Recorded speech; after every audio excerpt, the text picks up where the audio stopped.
بسم اللہ الرحمن الرحیم۔ شروع اللہ کے نام سے جو بڑا مہربان نہایت رحم والا ہے۔ السلام علیکم ورحمۃ اللہ وبرکاتہ۔ اسلامک سینٹر چینل میں خوش آمدید۔ تو ویورز، یہ اسلامک ہسٹری کا چینل ہے۔ اس چینل پہ آپ کو انبیاء کرام کے حالات و واقعات کے بارے میں پتہ چلتا ہے کہ ان کی زندگی میں کیسے کیسے حالات آئے اور قوموں پر کیسے عذاب نازل ہوئے، اور اسلامک ہسٹری کے سارے واقعات اس میں آپ کو ملتے ہیں۔ تو چینل کو سبسکرائب ضرور کریں، اس سے آپ کے علم میں اضافہ ہوتا ہے اور چینل کو سپورٹ ملتی ہے۔ ویڈیو کو لائک اور شیئر ضرور کیا کریں تاکہ ہر ایک اس کے بارے میں جان سکے، اور جب کمنٹ کیا جاتا ہے تو مجھے بھی خوشی ہوتی ہے کہ آپ کو ویڈیو پسند آئی۔ تو آج کی ویڈیو جس نبی کے بارے میں ہے وہ ہے حضرت عیسیٰ بن مریم علیہ السلام۔ تو دیکھتے ہیں کہ ان کی زندگی میں کیسے حالات آئے، حضرت عیسیٰ علیہ السلام کی ولادت کب اور کیسے ہوئی۔ آپ اللہ کے بندے، اس کے رسول اور اس کی بندی مریم علیہ السلام کے بیٹے ہیں۔ اللہ تعالیٰ نے سورۃ آل عمران کی ابتدائی 83 آیات کی تردید میں نازل کی ہیں،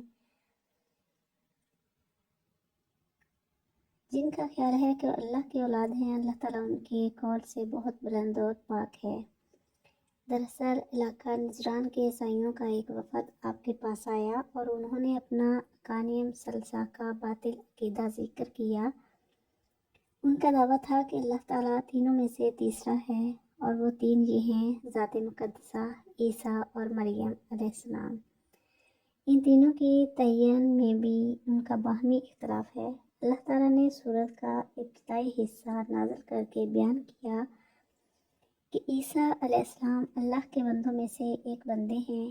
اللہ تعالیٰ نے اس کو پیدا کیا اور رحم مادر میں اس کی تصویر بنائی، جیسے دیگر مخلوقات کی تصویر بنائی، اور اللہ نے اسے بغیر باپ کے پیدا کیا۔ اللہ نے اس کو کہا ہو جا تو وہ وجود میں آ گیا۔ اللہ تعالیٰ نے عیسیٰ علیہ السلام کی ماں مریم کی ولادت کا تذکرہ بھی کیا کہ وہ کیسے پیدا ہوئیں اور بڑی ہو کر عیسیٰ کے ساتھ حاملہ کیسے ہوئیں۔ سورہ مریم میں بھی اللہ تعالیٰ نے اس کے متعلق تفصیل سے تذکرہ کیا ہے۔ ہم اللہ تعالیٰ کی توفیق اور رہنمائی سے اس کے متعلق گفتگو کرتے ہیں۔ اللہ تعالیٰ نے سورہ آل عمران میں ارشاد فرمایا: اللہ نے آدم، نوح، ابراہیم کے خاندان اور عمران کے خاندان کو چن کر تمام جہانوں پر فضیلت دی تھی۔ یہ ایسی نسل تھی جس کے افراد نیکی اور اخلاص میں ایک دوسرے سے ملتے جلتے تھے، اور اللہ ہر ایک کی بات سننے والا ہے، ہر چیز کا علم رکھتا ہے۔ چنانچہ اللہ کے دعا سننے کا وہ واقعہ یاد کرو جب عمران کی بیوی نے کہا تھا کہ یا رب، میں نے نظر مانی ہے کہ میرے پیٹ میں جو بچہ ہے میں اسے ہر کام سے آزاد کر کے تیرے لیے وقف کروں گی، میری اس نظر کو قبول فرما۔ بے شک تو سننے والا ہے، ہر چیز کا علم رکھتا ہے۔ پھر جب ان سے لڑکی پیدا ہوئی تو وہ حسرت سے کہنے لگے: یا رب، یہ تو مجھ سے لڑکی پیدا ہو گئی ہے، حالانکہ اللہ کو خوب علم تھا کہ ان کے یہاں کیا پیدا ہوگا، اور لڑکا لڑکی جیسا نہیں ہوتا۔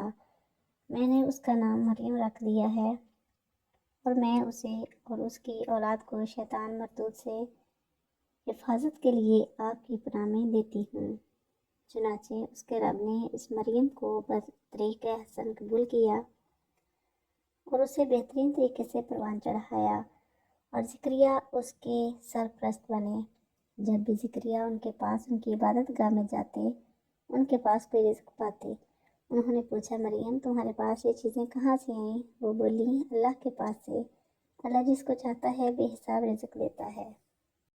اللہ تعالیٰ نے ذکر فرمایا ہے کہ اس نے آدم علیہ السلام اور اس کی شریعت کی پابند اور اس کی اطاعت گزار مخلص اولاد کو منتخب فرمایا۔ پھر خاص طور پر ابراہیم علیہ السلام کی اولاد کو منتخب کرنے کا ذکر فرمایا۔ اس لحاظ سے اس میں اسماعیل اور ان کے بیٹے سرفہرست داخل ہوئے۔ پھر اس مقدس و طاہر گھرانے آل عمران کا تذکرہ کیا۔ عمران سے مراد مریم علیہ السلام کے والد ہیں۔ محمد بن اسحاق رحمہ اللہ نے کہا ان کا نام و نسب یہ ہے: عمران بن ہاشم بن امون بن میشا بن حزقیہ بن احریق بن معصم بن اعزاز یا بن امسیہ بن یاوش بن احر یہو بن جازم بن یحفہ شات بن عیشا بن ایان بن رجام بن داؤد۔ مریم علیہ السلام داؤد علیہ السلام کی اولاد میں سے ہیں، اور اس کے باپ عمران اپنے دور میں بنی اسرائیل کے امام تھے، اور اس کی ماں حنطہ بن فاقود بن کبیر عابدہ و زاہدہ خاتون تھیں۔ اس دور کے نبی زکریا علیہ السلام جمہور کی رائے کے مطابق مریم کی بہن اشریا کے خاوند تھے۔ محمد بن اسحاق رحمہ اللہ وغیرہ نے بیان کیا ہے کہ مریم کی والدہ کو حمل قرار نہیں پاتا تھا۔ ایک دن اس نے ایک پرندہ دیکھا، وہ اپنے چوزے کو خوراک دے رہا تھا، تو اس کے دل میں بھی بچے کی خواہش پیدا ہوئی۔ اس نے اللہ کے لیے نذر مانی کہ اگر اس کا بچہ پیدا ہوا تو وہ اسے اللہ کے لیے بیت المقدس کی خدمت کرنے کے لیے آزاد کر دیں گی۔ کہتے ہیں کہ فوری طور پر اسے حیض کا خون آنے لگ گیا۔ جب وہ حیض سے پاک ہوئی تو اس کا خاوند اس کے پاس آیا تو وہ مریم کے ساتھ حاملہ ہو گئیں۔ اللہ تعالیٰ نے ارشاد فرمایا، جب اس نے اسے جنم دیا تو کہا، اے میرے رب، میں نے بچی جنم دی ہے، اور اللہ زیادہ جانتا ہے جو اس نے جنم دیا۔ لوگ اس دور میں بیت المقدس کی خدمت کرنے کے لیے اپنی اولاد کو وقف کرنے کی نذر مانا کرتے تھے، اور میں نے اس کا نام مریم رکھا ہے۔ اس سے استدلال کیا گیا ہے کہ پیدائش کے دن بچے کا نام رکھا جا سکتا ہے، جیسے بخاری و مسلم میں انس رضی اللہ تعالیٰ عنہ کی روایت ہے کہ وہ اپنے بھائی کو نبی صلی اللہ علیہ وسلم کے پاس لے کر گئے تو آپ صلی اللہ علیہ وسلم نے اس کو گھٹی دی اور اس کا نام عبداللہ رکھا۔ نذر کی طرح مریم کی ماں کی یہ دعا بھی قبول کی گئی۔ حضرت ابو ہریرہ رضی اللہ تعالیٰ عنہ بیان کرتے ہیں کہ نبی صلی اللہ علیہ وسلم نے فرمایا، ہر بچے کو پیدائش کے وقت شیطان چھوتا ہے تو وہ شیطان کے چھونے سے چیختا ہے، سوائے مریم اور اس کے بیٹے کے۔ پھر ابو ہریرہ رضی اللہ تعالیٰ عنہ فرماتے، اگر چاہتے تو وہ قرآن سے اس کی تصدیق پڑھو اور اس میں اس کو اور اس کی اولاد کو شیطان مردود سے تیری پناہ میں دیتی ہوں۔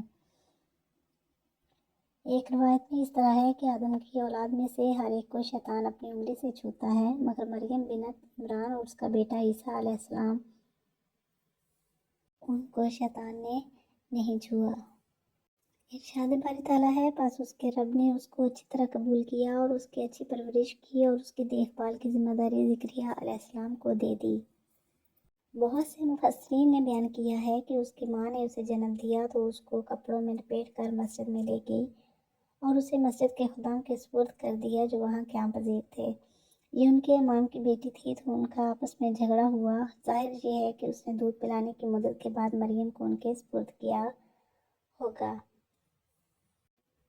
جب حضرت مریم علیہ السلام کی ماں نے ان کے سپرد کیا تو انہوں نے آپس میں اختلاف کیا کہ کون اس کی کفالت و نگرانی کرے گا۔ تو اس زمانے میں زکریا علیہ السلام ان کے نبی تھے، ان کا خیال تھا کہ میں ہی اس کی کفالت کروں، کیونکہ آپ کی بیوی مریم کی بہن یا خالہ تھیں۔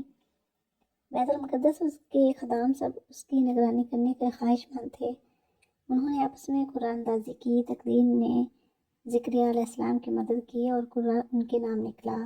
اللہ کی طرف سے یہ بہتر تھا، کیونکہ یہ خالہ ماں کی طرح ہوتی ہے، اور اللہ تعالیٰ نے زکریا علیہ السلام کو رزق کا نگران بنایا، یعنی قرآن ان کے نام نکل آیا، جیسے کہ اللہ تعالیٰ نے ارشاد فرمایا، اے پیغمبر، یہ سب غیب کی چیزیں ہیں جو ہم وحی کے ذریعے تمہیں دے رہے ہیں۔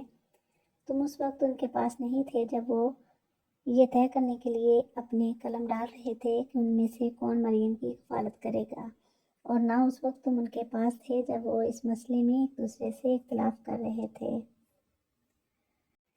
اس کی صورت یہ بنی کہ ہر ایک نے اپنا معروف قلم ڈالا، پھر انہوں نے سب قلم اٹھا کر ایک جگہ رکھ دیے اور ایک بچے کو حکم دیا جو ابھی نابالغ تھا کہ ان میں سے کوئی قلم پکڑ لے، تو اس نے ان میں سے ایک قلم کو پکڑا تو وہ زکریا علیہ السلام کا قلم تھا۔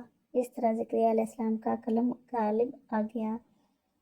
انہوں نے دوبارہ قرآن اندازی کا مطالبہ کیا، وہ اس طرح کہ وہ اپنی اپنی قلمیں نہر میں پھینکے، جس کا قلم پانی کے بہاؤ کے مخالف سے نہ چلا جائے وہ غالب تصور ہوگا۔ انہوں نے کلمے پھینکے تو پھر بھی زکریا علیہ السلام کا قلم پانی کے بہاؤ کے مخالف سمت چل پڑا، جبکہ دوسروں کے قلم پانی کے ساتھ بہہ گئے۔ پھر انہوں نے تیسری مرتبہ قرعہ اندازی کا مطالبہ کیا کہ جس کا پانی کے بہاؤ کے ساتھ چلا وہ غالب ہوگا اور جس کا مخالف سمت میں چل پڑا وہ ناکام ہوں گے۔ اب جب انہوں نے کلمے ڈالی تو زکریا علیہ السلام کا قلم پانی کے بہاؤ کے ساتھ چل پڑا اور باقی قلم مخالف سمت چلنے لگے۔ پس حضرت زکریا علیہ السلام نے بچی کی کفالت کی ذمہ داری اٹھا لی، کیونکہ حضرت زکریا علیہ السلام شرعاً اللہ کی تقدیر کے فیصلے اور دیگر کی وجوہات سے کفالت کے زیادہ مستحق تھے۔ ارشاد باری تعالیٰ ہے، جب بھی زکریا علیہ السلام کمرے میں اس کے پاس جاتے تو اس کے پاس روزی پاتے، کہا اے مریم یہ تیرے لیے کہاں سے آیا؟ کہا وہ اللہ کی طرف سے ہے، یقیناً اللہ جس کو چاہتا ہے بغیر حساب کے رزق دیتا ہے۔ مفسرین بیان کرتے ہیں کہ زکریا علیہ السلام نے مسجد میں سے اچھی سی جگہ مخصوص کر دی، پس وہ وہاں عبادت کرتی تھیں اور اپنی باری اور ذمہ داری کے مطابق بیت المقدس کی بہت خدمت بجا لاتی اور دن رات اللہ تعالیٰ کی عبادت میں مشغول رہتی، جہاں تک کہ بنی اسرائیل میں ان کی عبادت ضرب المثل بن گئی اور وہ اپنے باعزت حالات اور شریفانہ صفات کی وجہ سے مشہور ہو گئیں۔ یہاں تک کہ اللہ کے نبی حضرت زکریا علیہ السلام جب ان کے پاس کمرے میں جاتے تو ان کے پاس بے موسم پھل پاتے، ان کے پاس سردیوں میں گرمیوں کے اور گرمیوں میں سردیوں کے پھل پاتے۔ وہ ان سے پوچھتے یہ رزق کہاں سے آیا ہے تو وہ جواب میں کہتے کہ اللہ کی طرف سے ہے، یعنی یہ اللہ نے مجھے عطا کیا ہے، یقیناً اللہ تعالیٰ جس کو چاہتا ہے بے حساب رزق دیتا ہے۔ اسی وقت اور اسی جگہ زکریا علیہ السلام کے دل میں آرزو پیدا ہوئی کہ اے اللہ مجھے اولاد عطا کرے، اگرچہ آپ اس وقت سن رسیدہ اور بہت بوڑھے ہو چکے ہیں۔ عرض کی یا اللہ میرے رب مجھے اپنی طرف سے پاکیزہ اولاد عطا فرما، تو یقیناً دعا سننے والا ہے۔ اللہ تعالیٰ نے حضرت مریم علیہ السلام کو خواتین عالم پر سرفرازی عطا کی۔ اللہ تعالیٰ نے حضرت مریم علیہ السلام کو پاک کر کے اپنا برگزیدہ بنا لیا اور انہیں عورتوں میں سے منتخب فرما کر حضرت عیسیٰ علیہ السلام کی خوشخبری دے دی، جو آئندہ بنی اسرائیل کے رسول اور رہنما بننے والے تھے۔ سورہ آل عمران میں اللہ تعالیٰ نے ارشاد فرمایا، اور اس وقت کا تذکرہ سنو جب فرشتوں نے کہا تھا کہ اے مریم بے شک اللہ نے تمہیں چن لیا ہے، تمہیں پاکیزگی عطا کی ہے اور دنیا جہاں کی ساری عورتوں میں تمہیں منتخب کر کے فضیلت بخشی ہے۔ اے مریم تم اپنے رب کی عبادت میں لگی رہو اور سجدہ کرو اور رکوع کرنے والوں کے ساتھ رکوع بھی کیا کرو۔ اے پیغمبر یہ سب غیب کی خبریں ہیں جو ہم وحی کے ذریعے تمہیں دے رہے ہیں۔ تم اس وقت ان کے پاس نہیں تھے جب وہ یہ طے کرنے کے لیے اپنے قلم ڈال رہے تھے کہ ان میں سے کون مریم کی کفالت کرے گا، اور نہ اس وقت تم ان کے پاس تھے جب وہ اس مسئلے میں ایک دوسرے سے اختلاف کر رہے تھے۔ وہ وقت بھی یاد کرو جب فرشتوں نے مریم سے کہا کہ اے مریم اللہ تعالیٰ تمہیں اپنے ایک کلمے کی پیدائش کی خوشخبری دیتا ہے جس کا نام مسیح عیسیٰ ابن مریم ہوگا، جو دنیا اور آخرت دونوں میں صاحب وجاہت ہوگا اور اللہ کے مقرب بندوں میں سے ہوگا، اور وہ گہوارے میں بھی لوگوں سے بات کرے گا اور بڑی عمر میں بھی، اور راست باز لوگوں میں سے ہوگا۔ مریم نے کہا پروردگار مجھ سے لڑکا کیسے پیدا ہو جائے گا جبکہ مجھے کسی بشر نے چھوا تک نہیں؟ اللہ نے فرمایا اللہ اسی طرح جس کو چاہتا ہے پیدا کرتا ہے، جب وہ کوئی کام کرنے کا فیصلہ کر لیتا ہے تو صرف اتنا کہتا ہے کہ ہو جا، بس وہ ہو جاتا ہے، اور وہی اللہ اس کو یعنی عیسیٰ ابن مریم کو کتاب و حکمت اور تورات و انجیل کی تعلیم دے گا، اور اسے بنی اسرائیل کے پاس رسول بنا کر بھیجے گا جو لوگوں سے یہ کہے گا کہ میں تمہارے پاس تمہارے رب کی طرف سے ایک نشانی لے کر آیا ہوں، اور وہ نشانی یہ ہے کہ میں تمہارے سامنے گارے سے پرندے جیسی ایک شکل بناتا ہوں، پھر اس میں پھونک مارتا ہوں تو اللہ کے حکم سے پرندہ بن جاتا ہے، اور میں اللہ کے حکم سے مادر ذات اوندھے اور کوڑے کو تندرست کر دیتا ہوں اور مردوں کو زندہ کر دیتا ہوں۔ تم لوگ جو کچھ اپنے گھروں میں کھاتے یا ذخیرہ کر کے رکھتے ہو میں وہ سب بتا دیتا ہوں۔ اگر تم ایمان لانے والے ہو تو ان تمام باتوں میں تمہارے لیے کافی نشانی ہے، اور جو کتاب مجھ سے پہلے آ چکی ہے یعنی تورات، میں اس کی تصدیق کرنے والا ہوں اور اسی لیے بھیجا گیا ہوں تاکہ کچھ چیزیں جو تم پر حرام کی گئی تھیں اب تمہارے لیے حلال کر دوں، اور میں تمہارے پاس تمہارے پروردگار کی طرف سے نشانی لے کر آیا ہوں، لہٰذا اللہ سے ڈرو، میرا کہنا مانو، بے شک اللہ میرا بھی پروردگار ہے اور تمہارا بھی پروردگار، یہی سیدھا راستہ ہے، صرف اسی کی عبادت کرو۔ ان آیات میں اللہ تعالیٰ ذکر فرما رہے ہیں کہ فرشتوں نے حضرت مریم علیہ السلام کو ان کے زمانے کی عورتوں پر منتخب کر لیا ہے، اس طرح کہ بغیر باپ کے بچہ پیدا کرنے کے لیے منتخب کر لیا ہے۔ انہیں خوشخبری دی گئی کہ وہ بچہ شرافت پر والا نبی ہوگا، وہ لوگوں سے گہوارے میں یعنی بچپن میں لوگوں سے کلام کرے گا، وہ ان کو ایک اللہ کی عبادت کی طرف چلائے گا جس کا کوئی شریک نہیں۔ اس طرح دیر عمر میں بھی ان سے کلام کرے گا، اس سے معلوم ہوتا ہے کہ وہ دیر عمر کو پہنچے گا اور اس عمر میں لوگوں کو ایک اللہ کی طرف دعوت دے گا۔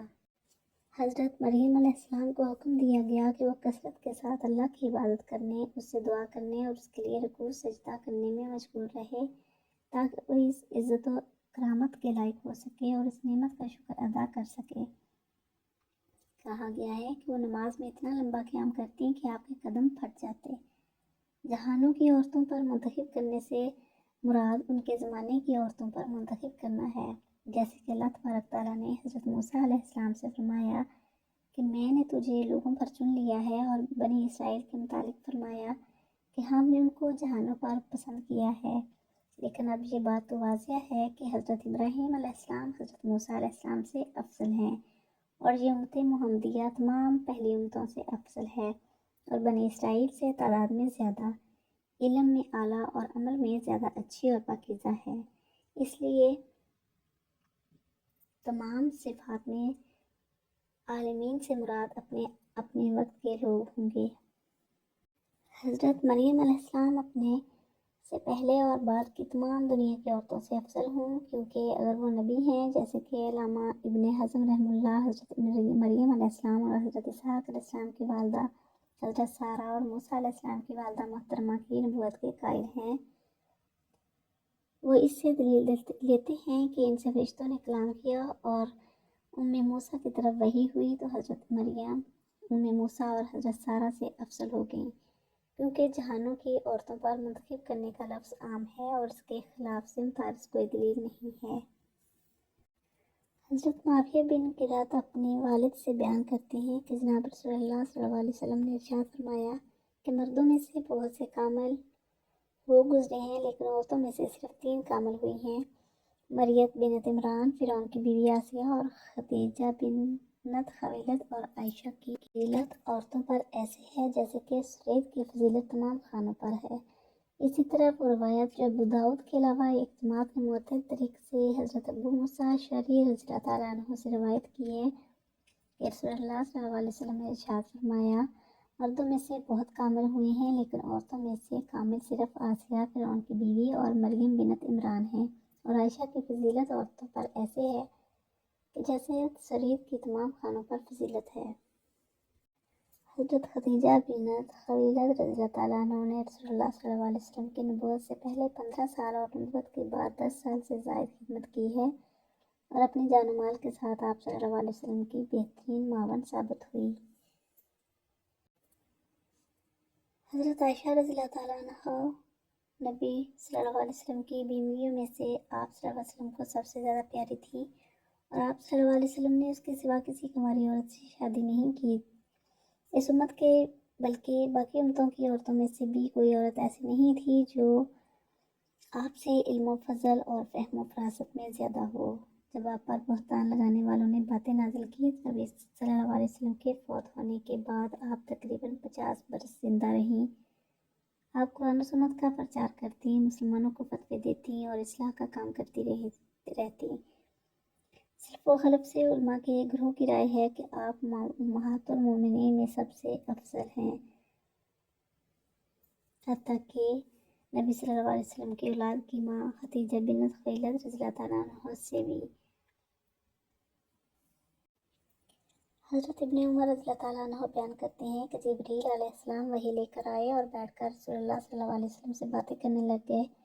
وہاں سے خدیجہ رضی اللہ تعالیٰ عنہ کا گزر ہوا تو حضرت جبریل علیہ السلام نے پوچھا، اے محمد صلی اللہ علیہ وآلہ وسلم، یہ کون ہے؟ آپ صلی اللہ علیہ وسلم نے فرمایا، یہ میری امت کی صدیقہ ہے، جبریل نے کہا میرے پاس اللہ کی طرف سے اس کے لیے پیغام ہے۔ اللہ تعالیٰ اس کو سلام کہتا ہے اور اسے موتی کے ایسے محل کی خوشخبری دیتا ہے جو لہو و لعب سے دور ہوگا اور اس میں تھکاوٹ اور شور نہیں ہوگا۔ خدیجہ رضی اللہ تعالیٰ عنہ نے کہا اللہ سلام ہے، سلامتی والا ہے، اس کی طرف سے سلامتی ہوتی ہے، تم دونوں پر سلامتی ہو اور اللہ کی رحمت اور برکتیں اللہ کے رسول پر ہوں۔ یہ موتی کا گھر کیا ہے؟ فرمایا یہ اندر سے خالی ایک عظیم شان و شوکت والے امتی کا ہوگا جو گھر مریم بنت عمران اور آسیہ بنت مزاحم کے گھروں کے درمیان میں ہوگا، اور وہ دونوں قیامت کے دن میری بیویوں میں سے ہوں گی۔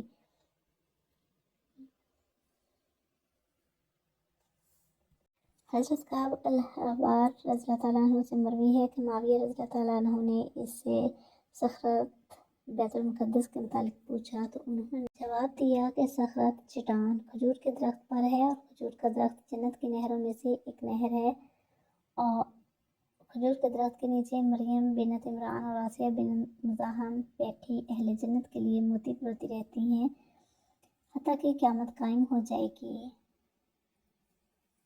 ویورز یہ تھا حضرت عیسیٰ علیہ السلام اور حضرت مریم علیہ السلام کا واقعہ۔ ویڈیو پسند آئے تو لائک اور شیئر ضرور کریں، اور چینل پر نئے ہیں تو چینل کو سبسکرائب ضرور کریں۔ اس فلم میں اضافہ ہوگا اور میرے چینل کو سپورٹ ملے گی۔ تو ملتے ہیں نیکسٹ حضرت عیسیٰ علیہ السلام کی ولادت کیسے ہوئی اس کے تذکرے کے ساتھ۔ تب تک کے لیے اللہ حافظ۔